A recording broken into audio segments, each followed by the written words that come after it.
Praise the lord. మన ప్రభువును రక్షకుడైన యేసుక్రీస్తు నామంలో అనుదినము వస్తున్న ఈ కృపా వాక్యాన్ని వీక్షిస్తున్న దేవుని బిడ్డలందరికీ హృదయపూర్వక వందనాలు తెలియపరుస్తున్నాను. బిడ్డలందరూ బాగున్నారు కదా? ఈ శుభవేళ దేవుడిస్తున్న మాట,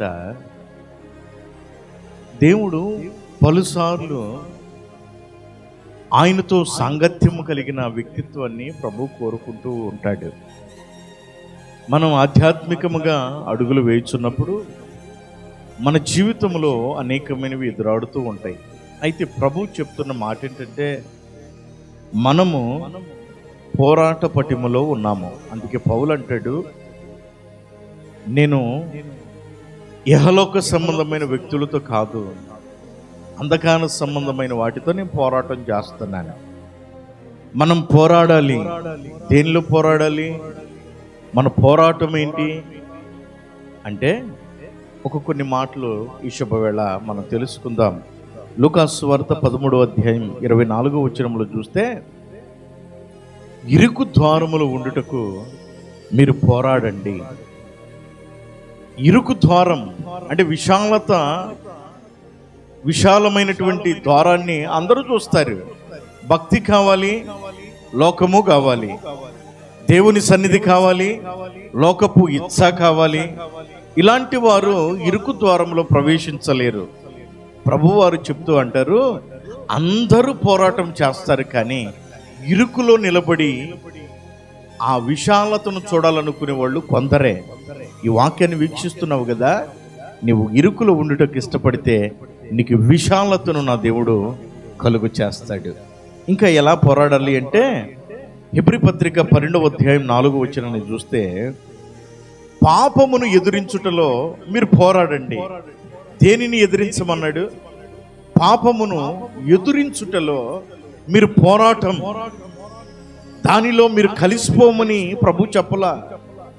స్థితిగతులు మారుతున్నాయి, పరిస్థితులు మారుతున్నాయి, లోకపు హంగు రంగు పొంగు మారుతుంది అని దానిలో మీరు కలిసిపోమని ప్రభు చెప్పలా.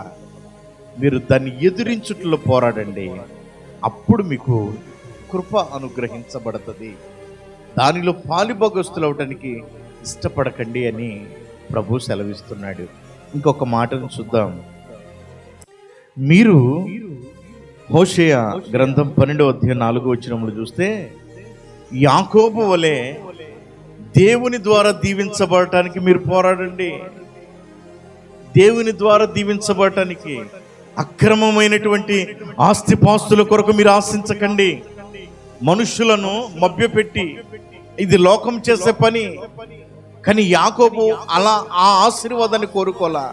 యాకోబు కోరుకున్న ఆశీర్వాదం, నీవు నన్ను దీవించాలయ్యా అని రాత్రంతా పెనుగాడాడు. దేవుని ఆశీర్వాద కొరకు పోరాడండి, నీ ఇంట సమృద్ధి నిలబడుతుంది. పాపమును ఎదురించుట్లో పోరాడండి, కృప నీ ఎంట ఉంటుంది. అలాగనే ఇరుకు ద్వారంలో ప్రవేశించడానికి ఇష్టపడండి. నువ్వు చేసే భక్తిలో నీకు అవమానం, కన్నీళ్లు, ఆక్రందన, ఆవేదన ఏది కలిగినా నీవు ఇరుకులో మొరపెట్టు, నా దేవుడు నీకు విశాలత కలుగు చేస్తాడు. నా దేవుడు అట్టి కృప మనందరికీ దయచేయునుగాక. చిన్న ప్రార్థన చేసుకుందాం. దయగల తండ్రి, నీకు స్తోత్రం. నీ బిడ్డలు నీ వాక్యాన్ని విన్నారు. పోరాడాలి, మేము ఇరుకులో పోరాడాలి. అలాగునే పాపమును ఎదిరించుట్లో పోరాడాలి.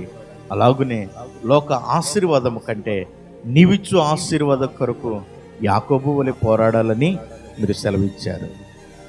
వాక్యాన్ని విన్న నీ బిడ్డలందరినీ కూడా ఆ రీతిగా దీవించి నడిపించమని యేసు నామమున అడుగుచున్నాను తండ్రి.